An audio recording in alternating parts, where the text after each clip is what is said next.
funny. I'll say something to that.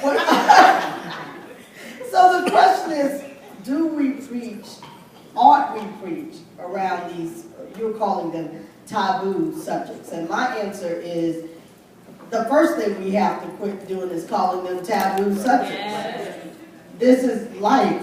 There are pastors in the room. Pastor Espinosa, do you touch any of this? Do these things come up in your pulpit? Yes. Yeah, I mean, the first thing that has there he is. I begged him to come. I owe him. Because he's going to be in the next conversation. He doesn't know that yet. It's a secret.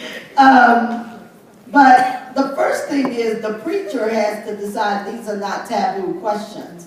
There are people in the room that we had a conference at the beginning of school every year on sex and sexuality at our church in Austin. It's a true story.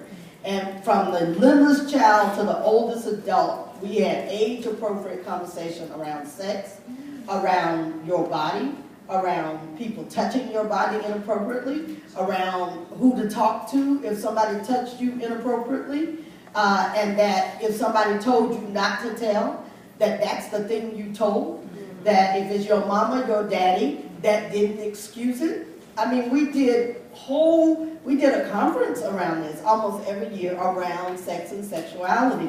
And then it comes up in the lectionary, it comes up in the preaching. It's just that we avoid it. We avoid it. We preachers avoid it.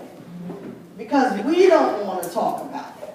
So we put that off on the people. But the truth of the matter is we're the ones that don't want to talk about it. What to do when there's a perpetrator and someone who's been violated in the same church? We had that happen. So we had a man who was a sex offender, who was a member of our congregation, and of course, so there are several things here. Do I believe in restorative justice, and what does that look like? And culturally, some people who are labeled sex offenders can't be in the church with you because you have children there. And unlike the church in Florida, I'm going to choose the children over the perpetrator every time. I just am. I don't care what kind of preacher he was. I'm just going to choose the children over the perpetrator every time. That does not mean that I don't think that we have some work to do with perpetrators. That somehow we have got to figure out what restorative rather than retributive justice looks like. So that's the first thing. Second thing, Dr. Cohn has said this, read widely. Most of us don't really know that much about sex and sexuality. We really don't. I mean, if you had sex when you were 10, 11, 12, don't act like you don't know what I'm talking about. You often had it, unless you were abused, you had it with somebody who knew less about sex than you did.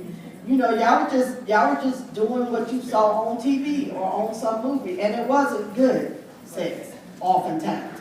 And then when you got a little bit older, 14, 15, 16, don't act like y'all didn't have sex then, then you may have figured out what an orgasm was, and you may have had one, I'm talking about women. Men generally can ejaculate even if they haven't had a good orgasm, and I do know that is the truth. See how easy I'm talking about sex?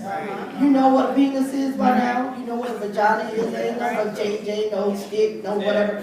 Yeah, use the appropriate language for stuff. As a pastor, help people know your body is wonderfully and fearfully made. Now, why don't you want to talk about that? We used to talk to our teenagers about, okay, I would say to the young girls, if your nipples get hard, if you feel moist, if I just describe what it felt like to be turned on sexually, so that they would know that that's what that was. And, people go, oh my God, you do that? Well, guys, it's easy to see your turn on. We can see your turn on.